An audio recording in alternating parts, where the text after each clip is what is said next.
La ministre, les articles L435-1 à L435-3 du Code de l'entrée et du séjour des étrangers et du droit d'asile permettent la régularisation d'étrangers par le travail. Cependant, les articles L 8251-1 et L 8256-8 du Code du travail prévoit de lourdes peines à l'encontre des employeurs qui recrutent des étrangers en situation irrégulière. Ça va jusqu'à 5 ans d'emprisonnement, 100 000 € d'amende, suppression d'aide publique, interdiction de certaines activités. Dans un contexte de tension sur l'emploi dans certaines activités qui peinent à recruter, bâtiments, hôtellerie, restauration, transport, aide à la personne, n'est-il pas temps de faire évoluer ces règles en permettant un recrutement temporaire plus facile pour répondre aux besoins de main-d'œuvre. Deuxièmement, contrôler plus facilement les étrangers non régularisés le temps de l'instruction administrative de leur situation en vue soit de leur régularisation, soit du retour dans leur pays d'origine si telle est la décision. Cela permettra aussi de lutter contre la délinquance de survie et les réseaux qui les exploitent.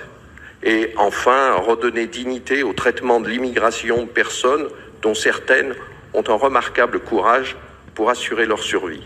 Ça concerne entre 600 000 et 700 000 le nombre de personnes en situation irrégulière sur le territoire français, d'après ce que le ministre de l'Intérieur avait annoncé en novembre 2021. Madame la ministre. Madame la Présidente, Monsieur le Sénateur, je vous rappellerai que l'embauche des salariés étrangers induit, vous l'avez cité, un certain nombre d'obligations pour l'employeur, qui ont notamment pour objet de s'assurer que l'entreprise n'exploite pas des travailleurs migrants. Conformément au décret du 31 mars 2021, l'entreprise doit notamment déposer une autorisation de travail en ligne sur une plateforme qui est dédiée. Elle doit également s'acquitter sous certaines conditions d'une taxe à payer dans les 3 mois suivant la délivrance de l'autorisation de travail.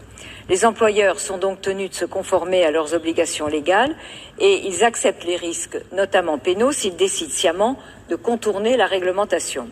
Il peut toutefois arriver que l'entreprise découvre que son salarié est étranger, qu'il a utilisé de faux documents d'identité ou qu'il a présenté un faux titre de séjour l'autorisant directement à travailler. Dans ce cas de figure, l'entreprise peut décider de licencier le salarié en question ou l'aider à obtenir sa régularisation en préfecture. Les travailleurs en situation irrégulière peuvent demander une admission exceptionnelle au séjour s'ils justifient de 5 ans de séjour en France, d'une ancienneté de travail de 8 mois sur les 2 dernières années ou de 30 mois sur les 5 dernières années, ou, à titre exceptionnel, s'ils séjournent depuis seulement 3 ans en France, mais ont travaillé au moins 24 mois sur les 3 dernières années. La circulaire ministérielle du 28 novembre 2012, dite circulaire Valls, ne crée pas de droit opposable, mais énonce, et je la cite, des orientations générales destinées à éclairer les préfets dans l'exercice de leur pouvoir de prendre des mesures de régularisation sans les priver de leur pouvoir d'appréciation.